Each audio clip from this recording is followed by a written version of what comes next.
Well, thank you, Wendy. And certainly, it's always an honor to be speaking to folks from Tulsa.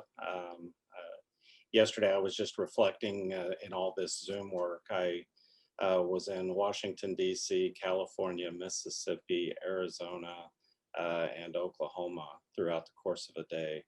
And I don't know about you, but going from meeting to meeting on Zoom can get just a little bit tiring after a while. So, anyway, thank you, Wendy, for allowing me to come in and do a little bit of talk about the work around hope. And my plan is really just to share a brief kind of overview about that work.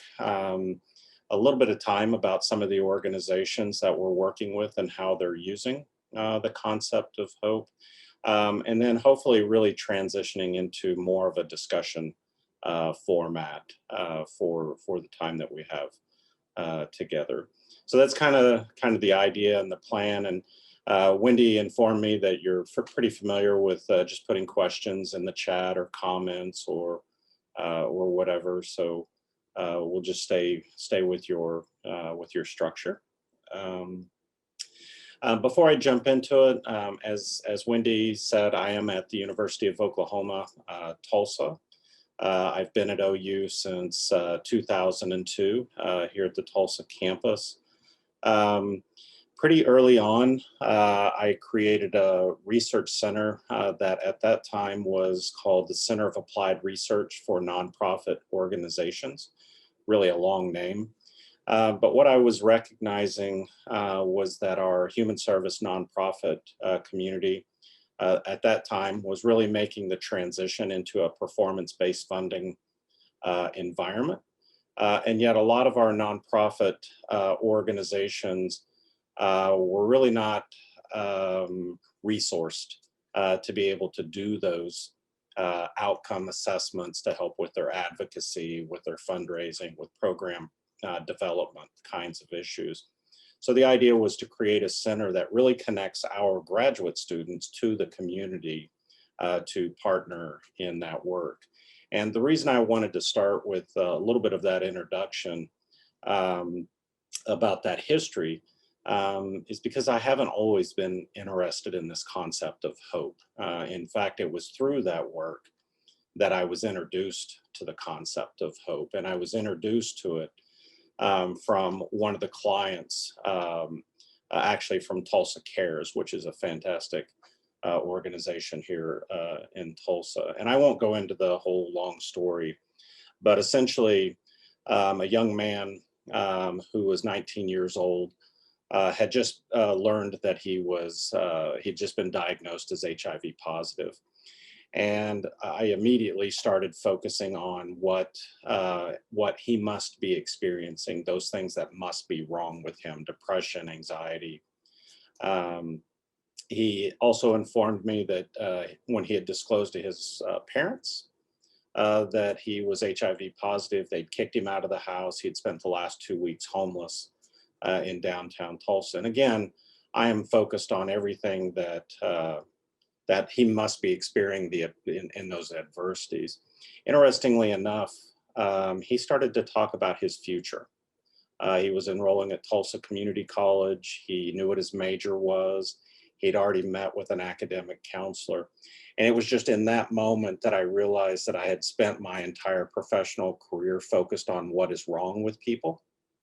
And the idea of measuring outcomes is based on, if we can reduce what's wrong with you, that is well-being. And it just struck me in that moment that that's only half the picture, that there has to be this continued framework of helping people transition to strategies and strengths that allow them to thrive in our community. So that was my introduction to this concept of hope. I've been doing it ever since. Most of my work is in the context of trauma and adversity. So looking at how trauma and adversity impacts our capacity to hope, but more importantly, how our community service agencies, and I say that very broadly, not just the nonprofit world, but state government organizations, informal strategies through, say, our faith community, etc. But how those services can nurture and restore hope so that children and families have the capacity to thrive. So that's just a little bit of an introduction. So what I thought I'd do, again, real brief PowerPoint presentation, and then transition hopefully to an open discussion and dialogue from your perspective. So please give me a second to go through the clunky process of setting this up.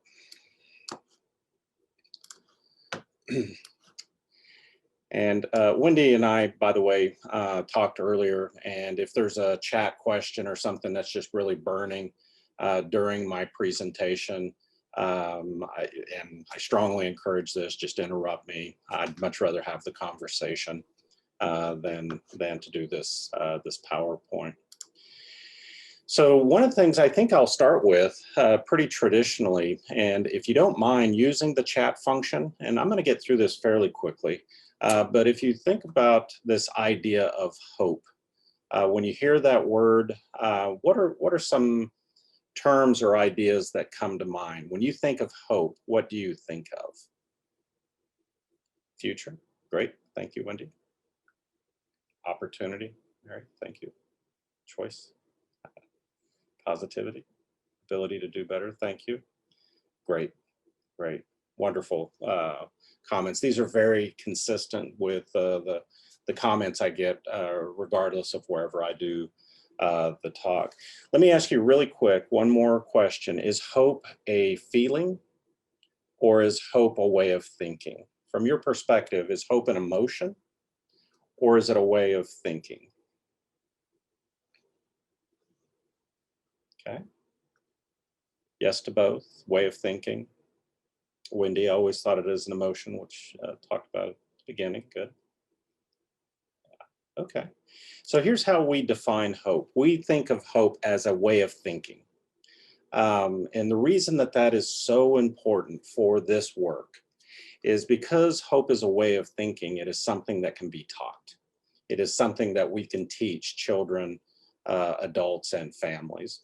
So here's our definition. Hope is the belief that your future will be better than today and that you have the power to make it so.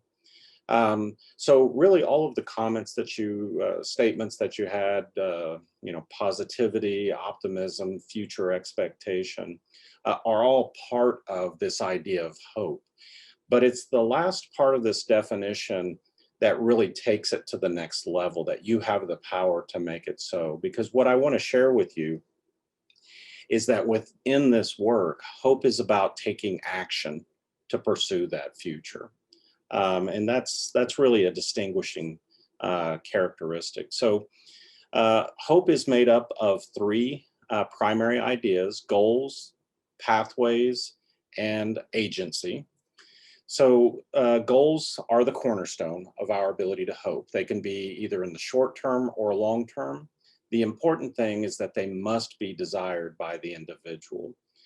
So our ability to hope is based upon this idea that we can identify the pathways or the strategies by which to pursue those goals. That is, how do we get there from here? And so pathways thinking is also part of our ability to identify potential barriers and to begin the problem solving process, either when we experience them or before we experience them. And then finally, this idea of agency. And by the way, you'll see that I have in parentheses willpower. I actually prefer to use the word willpower because when I work with organizations, if I say the word agency, we sometimes get confused as to if I'm talking about the organization or the process of being agentic. But agency or willpower is essentially the mental energy that we have to dedicate towards the goal. It's the motivational piece of hope. So goals, pathways, and willpower. Now, what I will tell you is that what we've learned in the research associated with trauma and adversity is that When we're in the presence of experiencing stress and adversity, we are more likely to set goals that are avoidant in nature. That is, we tend to look at goals of things that we want to avoid from happening. And we could certainly talk about when the pandemic first hit and how all of us transitioned in that framework. We also know that when individuals are under duress, they're much better at short-term goal setting than they are long-term goal setting. Because when we're under duress, long-term goals are too abstract in their possibility, and we tend to go into much shorter framework. With regards to willpower, what we know from research is that this is a limited resource that we have. We only have so much mental energy that we can dedicate throughout the day. So think about willpower as your ability to focus your attention on your pathway pursuits. And we've all experienced it at the end of the day where we're just mentally exhausted. We're just really, just tired because we've been so focused or under duress throughout the day. And so that's kind of the main aspects: goals, pathways, and willpower. Now, it's important to recognize with hope that you have to have both willpower and pathways thinking in order to be hopeful. When I am highly motivated for a goal, I have a lot of desire for that goal, but I don't know how to get there from here. We would consider that in our work as lower hope individual. Now, alternatively, and probably the one that's easier for us to wrap our heads around, is when we have the pathways available to us, we're just not motivated to do that work. And I'll give you an example. Imagine a middle school child laying their head down on a desk, not engaging in the classroom, not getting the grades that they could or should be able to get. And our perspective initially is if that child would just read the chapter, if they would just study for the exams, if they would just join the study group, if they would just work with the tutors, all pathways to the goal of good grades. The problem is the child's not motivated to do that work. So we would consider that to be lower in hope. Now, just real quickly, use the chat function again. Think about all the times you use the word hope in our everyday language. Just in conversation, what are some examples of the way we use the word hope? Great, great. Hope you feel better soon. Yeah. Hope you're doing well. I was driving back from Oklahoma City and I heard on NPR that there was possibility for some hail where I was at. So yeah, that's right. The campaign poster was centered around hope. Yeah. I hope it doesn't rain. I hope there are no tornadoes. I hope I don't get exposed to the virus. I hope I don't expose others to the virus. And what I want us to recognize is that in our everyday language, we use the word hope when what we refer to as a wish. We tend to think about the word hope as a wish. So I think it's important for us to distinguish those two ideas. When we have a wish for something, we have a desire for an outcome, but we typically do not have any control over whether or not it happens. So for me to say, I hope it doesn't rain today, I have great desire for that, but I have no control. I have no pathways for that. So what I want to propose to you is that when we have a wish, it is passive towards the goal. But when we have hope, it's about taking action to pursue the goal. So hoping and wishing are actually distinct ideas. So the work that I've been doing over the last 15 years has really been looking at how trauma influences our capacity to hope. And as I mentioned, more importantly, what are strategies that we can use to nurture hope? So we've basically been developing and testing curriculum for organizations to use to nurture hope within their organization. I am committed to the idea that when I work with an organization, we start internally first because we need to ensure that staff have hope, that they are hopeful individuals. Brene Brown said it best: you can't give what you don't have. And so in the human service nonprofit community, that's obviously, I think, an easy connection to make when you're working day in and day out with individuals exposed to trauma and adversity. But more importantly, is that we've been working within organizations. What we see is a significant connection between hope and burnout, reduced turnover, higher creativity, higher problem solving, and importantly, higher performance ratings. So hopeful employees actually do better. We're also engaged in work about hope-informed leadership and what impact does that have on the workforce. And just real quickly, what we've learned is that when a leader in an organization scores higher on hope, employees tend to see that leader as transformational. Whereas when a leader scores lower on hope, those same employees tend to view that leader as transactional. So it tends to have a pretty important framework within an organization as well. So what we're interested in is how do you create hope-centered organizations? So, Mike, I'm going to go ahead and I love this statement. The statement where there's a will, there's a way. That is a wonderful hope statement. And for higher hope individuals, it has one meaning. For a higher hope individual, it just tells me that if I'm motivated enough, I'll find that strategy. I'll find the way to get there. What we've learned is that for lower hope, especially lower hope youth, who've experienced multiple failed attempts towards their goal, where there's a will, there's a way, can get perceived as if they would just suck it up.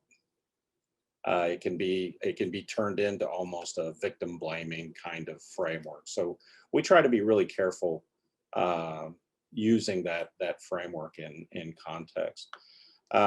Adrian, I'm going to go ahead and address yours as well. It's an important question. The grit, Angela Duckworth's wonderful work on grit, which got a lot of play in the education community and is sort of starting to fall a little bit to the wayside for those very same reasons that I just discussed, where there's a will, there's a way. And basically what we find is that hope actually outperforms grit in the prediction of goal attainment. Grit has a positive relationship with hope, but there's a whole body of research around hope and some of these other character strengths such as grit. So let me ask you this. I'm going to stop reading your questions and move on with my presentation because we can get to the questions. Let me ask you this. Use your chat function again. What is the opposite of hope?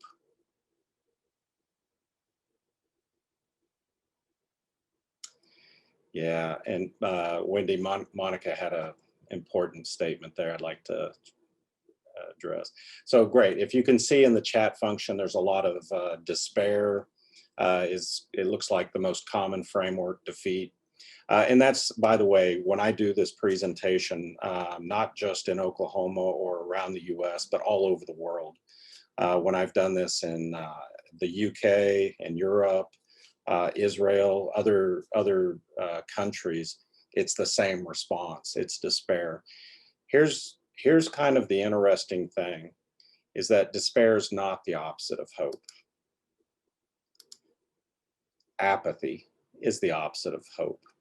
And apathy is when we give up. Apathy, or this idea of hopelessness, is when we look at a possible goal and we recognize no matter what I do, I'm going to fail. so why try? I'm not even going to put any energy into it. I just don't care anymore. Despair is an important part of hope still in the process of losing hope. When our goals are blocked, when our pathways are blocked, we begin to experience the emotional reaction of anger, fear, anxiety. If we're not able to resolve that pathway blockage, we transition into despair. Despair is when we still have desire for a goal, but our pathways are blocked. And earlier I said that was lower in hope. The problem with despair is we experience a sense of urgency, right? That whatever's going to happen has to happen now. And then ultimately, what we're interested in is when despair leads to desperation. And what does desperate behaviors look like? And oftentimes those desperate behaviors can be dysfunctional to the individual or to those around them. So this is the process of the loss of hope. So I'm going to be transitioning here to the end. I just got a couple more slides, but I want to do this real quick exercise with you. So what I'd like for you to do is just get into a really comfortable position, close your eyes, and imagine this. The person doing the presentation is going to allow you to just let your mind wander. Just close your eyes and go wherever your mind takes you.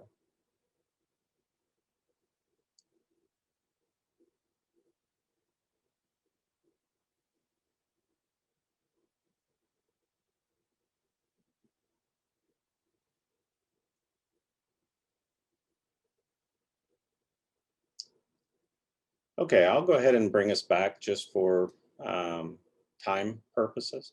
But what I'd like for you to reflect on is, where did your mind go when you were just letting your mind wander? Did it go to the future, things that you still have to do today? Or did you reflect on something that may have happened recently or in the past? Just use the chat function, and I encourage everybody to look at the responses we're going to get. So again, yeah. So historically, the most common response is future. Um, and so it turns out, not just from our research, but a whole body of research, is that we tend to be future-oriented individuals. Most of us are thinking about the future. Sometimes it's in the short term, things that we have to get done today. It might be what you're going to do over the weekend, or those kinds of things. So most of the time, we tend to be future oriented. A little less frequently, we're reflecting on the past in some fashion. And then rarely are we present. Rarely are we present in the moment. Um, and so we've actually done a whole body of research on mindfulness practice and hope, and could certainly talk about being present as a pathway or as a strategy to nurture hope.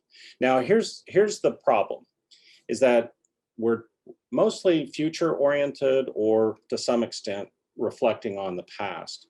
Now, in my work in domestic violence, child maltreatment, homelessness, food insecurity, all of the things that our safety net of the human service nonprofits, the United Way and others, are supporting, is we recognize that when we think about the future or reflect upon the past, that can be both positive and negative.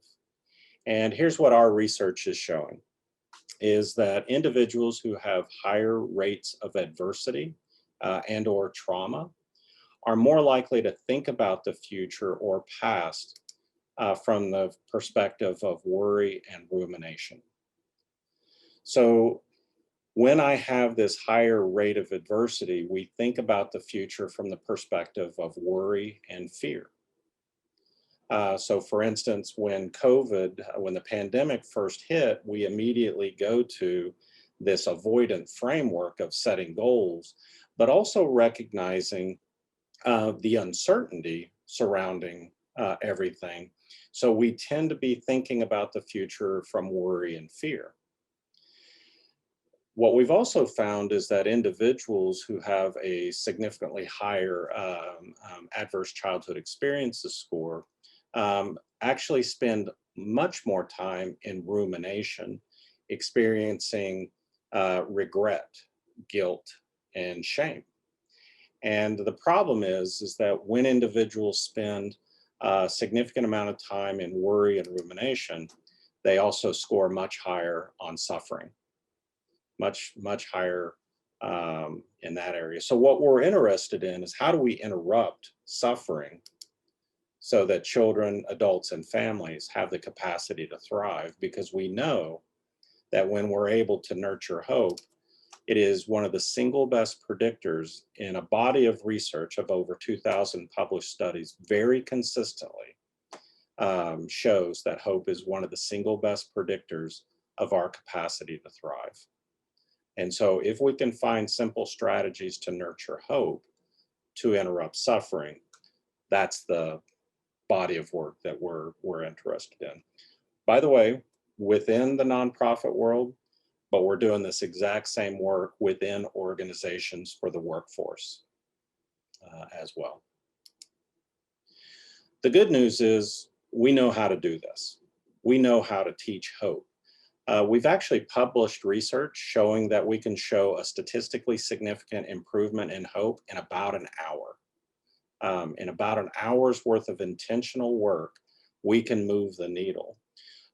One example of that is we have done tremendous amount of work with children across the United States. And in studying about 3,000 youth who have a pretty high rate of adversity in their lives, what we show in a brief intervention is that if we can raise a child's hope score by 2 points, which by the way, in the grand scheme of the measurement is not much, but if we can raise their score by 2 points, it actually predicts a letter grade change in the classroom. Because once a child begins to experience success to the goals that they desire, it's this idea that hope begets hope. And they start to recognize that the future can be better than today. And so the work is really centered around issues of goal setting, clarifying those goals, which then increases the energy or the desire for that goal, which is when we begin to do the pathways work.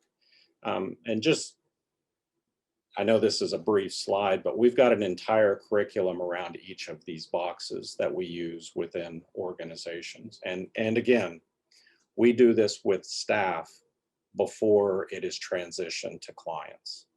We want to make sure we can nurture and protect our workforce. So again, we know how to do this work. We're working with schools, we're working with organizations. I'll share some of that in a moment. We're actually working with early childhood institutions. How do you nurture hope in a infant in that framework, like early childhood centers, all the way up through the lifespan. So I just wanted to kind of close with just an example of some of the organizations that we're working with.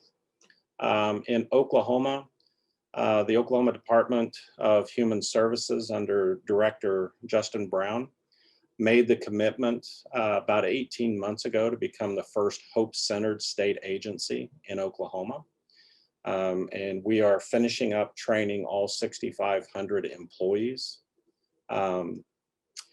around the science of hope. But more importantly, we're beginning to look at a hope-centered process. So for instance, how do our policies and procedures influence hope among staff or clients? And so they've actually gone through and begun to review policies and procedures and say, does this influence an avoidant goal or an achievement goal? And so they're starting to rewrite policy in that framework. First Lady Sarah Stitt has launched her platform around the state of Oklahoma, referred to as Hope Rising. So we're working with her. North Care and Sunbeam in Oklahoma City fairly large community mental health centers. Here in Tulsa, Union Public Schools. I encourage you to Google Union Public Schools and Hope, and you'll see a page that they have. The superintendent actually committed resources. Union Public Schools has a director of hope who is transforming and creating a culture of hope in the school district. Because here's what we know: children with higher hope scores, better attendance, better grades, better graduation rates. So the idea is to nurture a culture of hope for all students. And then Enid Public Schools as well. By the way, this is just a couple of the agencies in Oklahoma.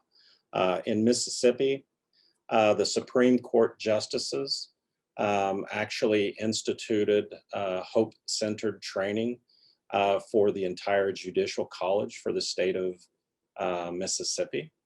And in April, the second week of April, all 1,500 family court teams across the state of Oklahoma or state of Mississippi, all counties, will go through the training to create hope-centered family court systems. Same is true with their child protective services.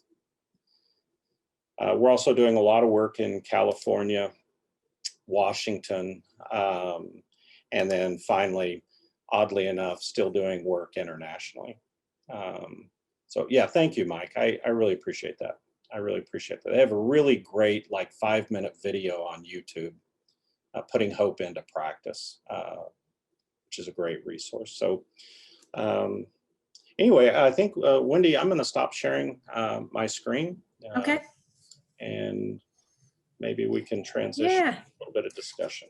So I'm going to start with a question from Monica, and I've got a couple questions of my own, but if others have questions, throw those in the chat now too. So Monica asks, is there research showing that hope leads to better health outcomes as sort of the opposite of the ACEs score, which are associated with poor health outcomes? And we did a fireside chat with Cheryl Stepp, who's also on the call, about ACEs. So yeah. So within the framework of my work around this idea of hope, we really do rely on Cheryl's work, the Potts Family Foundation, the United Way, to really lay that foundation of the adverse childhood experiences and the impact on that. So certainly want to recognize that work and that effort. There's actually a tremendous body of research. Most of the published research on hope actually comes from medicine. And I'll give you a really good, quick resource for cancer. There's a book called The Anatomy of Hope. And it is not an academic book at all. It is actually an oncologist examination of clients and they're responding to treatment. Higher hope clients versus lower hope clients, and how that impacts their journey in his practice and work. What we do see is that with higher levels of hope, we have improved pain tolerance, higher levels of compliance to treatment regimens. We also see increased health-seeking behaviors, much more engagement in prevention. What we're starting to see, not just in health, but mental health and social well-being, is that with adverse childhood experiences, there's a known dosage effect. And we're seeing the same patterns with those same variables, just in the opposite direction, right? The increased adverse childhood experiences, the more difficult outcomes are across the lifespan. As we begin to nurture hope, it's just the opposite effect.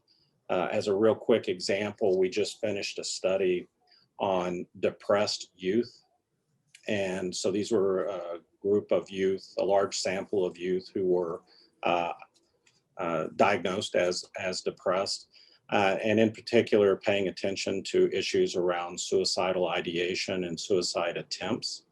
And what we found was that when we had nurtured hope, depressed youth reported significantly lower concerns around suicidality. So hope is a protective factor in that regard. So there is just a ton of research we could go into for children and adults in the medical. Here in Tulsa, we actually did a citywide hope assessment several years ago. How hopeful is Tulsa? And because we were able to geocode the data, that is, put the data into place, it allowed us to work with the health department. And what we found at the zip code level was that higher hope zip codes had higher life expectancy. So that hard data that the health department has on life expectancy is connected. Now, which causes which, we'll, have to figure that out, right. It is probably non-recidiv. I mean, yeah. So Chan, I was really interested in your point about leadership, since we're Leadership Tulsa, that hopeful leaders are seen as more transformational. Any quick hacks you could share with how we could make ourselves more hopeful leaders? Yeah, I think especially in this time of uncertainty, even as the vaccine rolls out, I will tell you that I've had both doses of that now. A couple weeks ago, finished that. And for me personally, I didn't see getting the vaccine as light at the end of the tunnel. I saw it as light in the tunnel because we still got a long ways to go, but it's different. And I'm actually a high hope individual. And what we know with this whole COVID related stress is that we're all wounded and weary of all of this, regardless of even higher hope individuals are wrestling with this. Really simple, easy strategies to begin to nurture your own hope. First and foremost, what I would do is start in the short term. And I would say, what is a goal that you want to achieve, let's say within the next week? So spend some significant time. Don't just write down or reflect on the single sentence that we usually use to describe our goals, but really reflect on whether or not it is an avoidant goal, something you want to avoid from happening, or an achievement goal. Try to describe it in as much detail as possible. And then the most important part then is what we refer to as the stepping process. So I tend to work backwards. So if I know when I want it to happen, then I can work backwards and say, okay, in order for that to happen, what do I have to achieve? In order for, so like if I'm working with a fifth grade child who wants to be an NBA basketball star, in order to be an NBA basketball star, I have to get drafted. In order to get drafted, I have to be on a team and get seen. In order to be on a team and get seen, and I work it back with that child. By the way, my goal in working with that child is to show that child that being in school is a pathway to their goal. Being in school is not the goal for that child, but a pathway to the goal they actually do desire. So set your goal in the short term. Try to be as much detail as possible. Identify that stepping process. And then I would also identify a specific social support network. And basically it's who's on your team. Who's on your team during that pathway pursuit? Who can you rely on to be there with you in that? Because don't have time for it all. But our research and our curriculum is based upon the idea that hope is a social gift.